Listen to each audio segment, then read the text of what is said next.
Syederalun Kapolda Aceh Irjen Pol Dr. Andes Ahmad Haidar SHMM meresmikan penggunaan sumur bor Polda untuk membantu warga di Desa Lamsi, Kecamatan Kutacotgli, Kabupaten Aceh Besar pada Kamis 21 September 2023.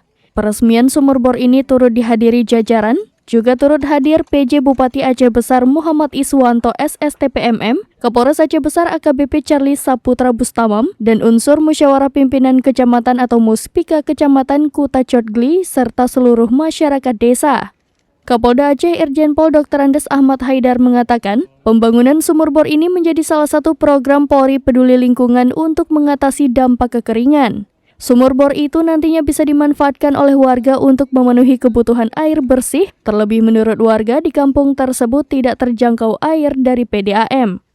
Selain melakukan peresmian sumur bor, karena lokasi pembangunan sumur bor bersebelahan dengan komplek makam Teku Panglima Polim, Kapolda bersama jajarannya menyempatkan untuk berziarah kubur pahlawan nasional. Pada kesempatan tersebut, Ahmad Haidar juga mengatakan akan melakukan penanaman pohon dan menyerahkan bantuan kepada warga sekitar. Dari Aceh Besar, Henry, serambinews.com.